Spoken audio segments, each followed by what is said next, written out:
Salam untuk semua, semoga kita mendapatkan kesehatan selalu.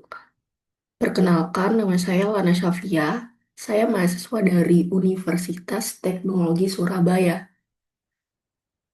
Pada momen kali ini, saya akan mempresentasikan topik mengenai urgensi Pancasila dalam mata kuliah Pendidikan Pancasila. Pada slide ini menjelaskan tentang 4 outline atau 4 sub pembahasan di materi ini, yaitu diantaranya pertama pengantar, kedua tujuan pendidikan Pancasila di perguruan tinggi, ketiga Pancasila dalam kajian sejarah bangsa Indonesia, empat Pancasila sebagai dasar negara, dan yang terakhir adalah ringkasan. Untuk slide selanjutnya, membahas mengenai pendahuluannya. Pendidikan Pancasila pada hakikatnya merupakan program pendidikan yang berbasis pada nilai-nilai Pancasila secara yuridis formal tertuang di dalam konstitusi negara, yaitu Undang-Undang Dasar Negara Republik Indonesia tahun 1945. Pendidikan Pancasila diajarkan sejak jenjang sekolah dasar hingga sekolah menengah atas bahkan di perguruan tinggi. Pendidikan Pancasila sebagai mata pelajaran untuk membentuk warga negara yang baik dengan memiliki 3 aspek, yakni pengetahuan, sikap atau moral, dan kompetensi. Dalam ketiga, dalam ketiga aspek ini harus dikembangkan dalam pembelajaran yang berdampak pada hasil belajar siswa ataupun mahasiswa. Kutipan ini diambil dari karya milik Widianto tahun 2017.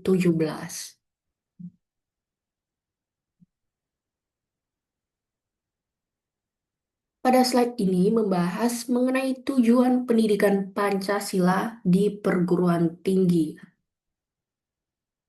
Ada 5 tujuan yang penting untuk dipahami oleh masing-masing mahasiswa terkait dengan Pancasila, di antaranya yaitu untuk memperkuat Pancasila sebagai dasar falsafah negara dan ideologi bangsa.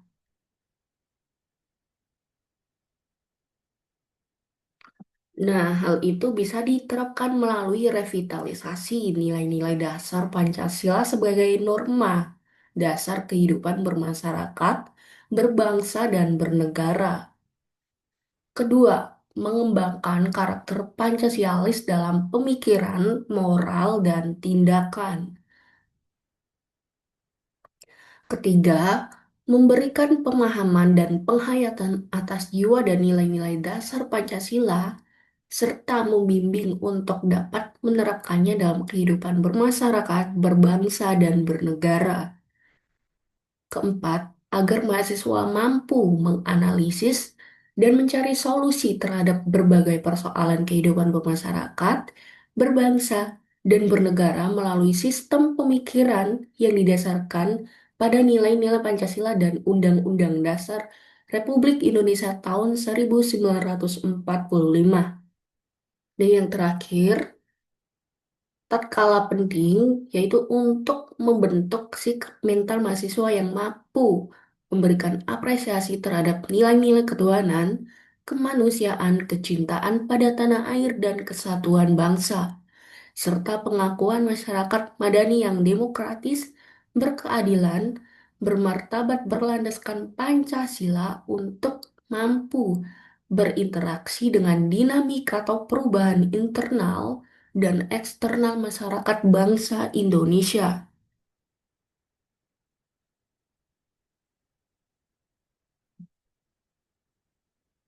Nah, pada slide ini menjelaskan mengenai Pancasila dalam kajian sejarah bangsa Indonesia. Kisahnya oleh Presiden Soekarno pernah mengatakan bahwa jangan sekali-kali meninggalkan sejarah.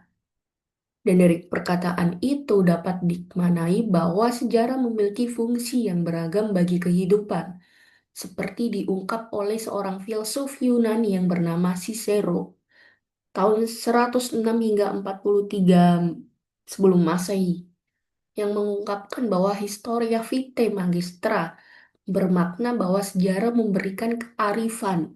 Pengertian yang lebih umum yaitu sejarah merupakan guru kehidupan. Arus sejarah memperlihatkan dengan nyata bahwa seluruh bangsa memerlukan suatu konsepsi dan cita-cita. Jika mereka tidak memiliki itu,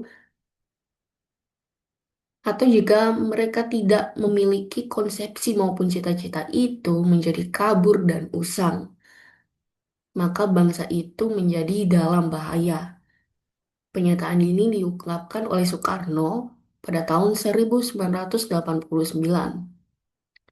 Pentingnya cita-cita ideal sebagai landasan moralitas bagi kebesaran bangsa diperkuat oleh cendekiawan politisi Amerika Serikat John Gardner yang berkata, "No nation can achieve greatness unless it believes in something and unless that something has moral dimension to sustain a great civilization." Civilization. Artinya tidak ada bangsa yang dapat mencapai kebesaran kecuali jika bangsa itu memiliki sesuatu, mempercayai sesuatu, dan sesuatu yang dipercayainya itu memiliki dimensi-dimensi moral guna menopang peradaban besar. Begitu sangat kuat dan mengakarnya Pancasila dalam jiwa bangsa, menjadikan Pancasila terus berjaya sepanjang masa. Hal tersebut disebabkan ideologi Pancasila tidak hanya sekedar confirm and deepen identitas bangsa Indonesia, lebih dari itu.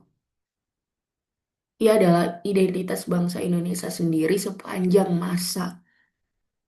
Dan sejak Pancasila digali kembali serta dilahirkan kembali menjadi dasar dan ideologi negara, maka ia membangunkan dan membangkitkan identitas dorman yang tertidur, yang terbius selama kolonialisme.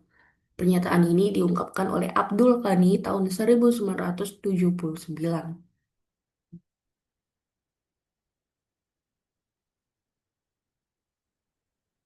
Nah, pembahasan ketiga mengenai Pancasila sebagai dasar negara. Negara merupakan sesuatu yang hidup, tumbuh, mekar, dan dapat mati maupun lenyap.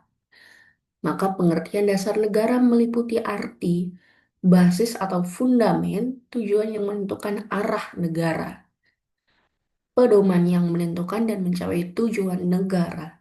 Dalam kedudukannya sebagai dasar negara, Pancasila menentukan bahwa negara Indonesia merupakan negara yang menjadi pendukung antara Tuhan, manusia, persatuan rakyat, serta adil yang merupakan penguat dasar negara.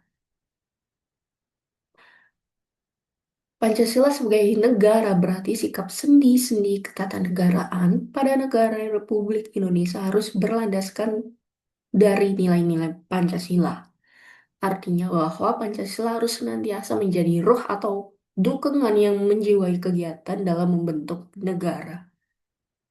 Konsep Pancasila sebagai dasar negara dianjurkan oleh Insinyur Soekarno dalam pidato terakhirnya sidang pertama BPUP KI tanggal 1 Juni 1945 yang isinya untuk menjadikan Pancasila sebagai dasar negara, falsafah negara, atau filosofi groundslot bagi negara Indonesia merdeka.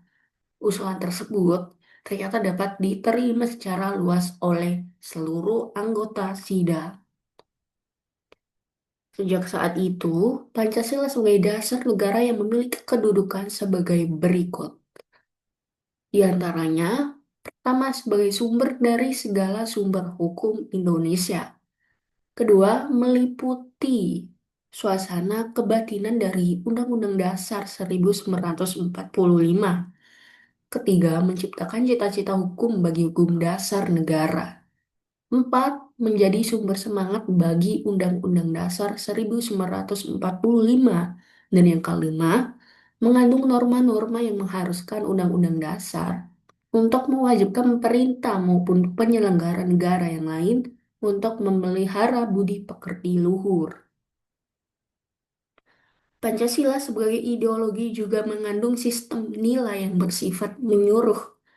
Pancasila merupakan dasar kehidupan dasar sehari-hari, baik berdasarkan realita kehidupan masyarakat.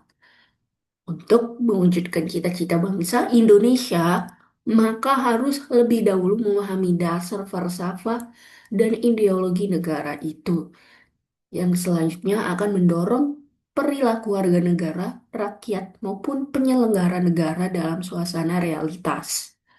Pancasila juga merupakan ideologi yang terbuka. Artinya, yang dikandung oleh sila-sila Pancasila hanyalah terbatas pada nilai-nilai dasar dan prinsip-prinsip dasar dalam berkehidupan, bermasyarakat, berbangsa, dan bernegara. Sampai pada slide terakhir membahas mengenai kesimpulan dari sub pembahasan sebelumnya. Pancasila merupakan dasar falsafah negara dan ideologi bangsa Indonesia yang diatur dalam Undang-Undang Dasar 45.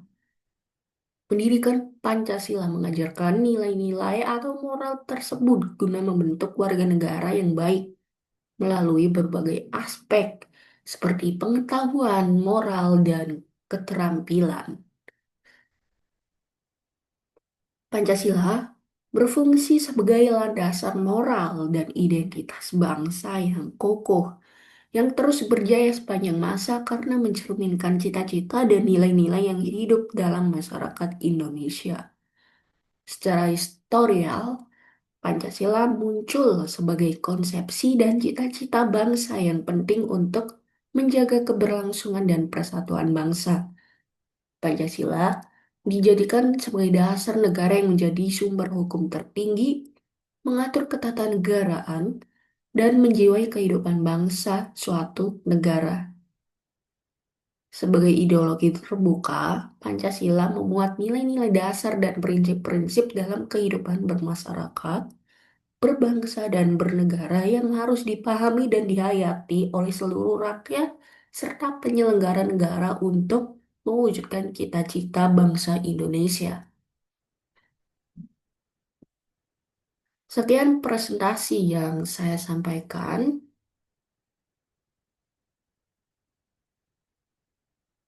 Semoga audiens memahami materi ini dan saya ucapkan terima kasih untuk semuanya.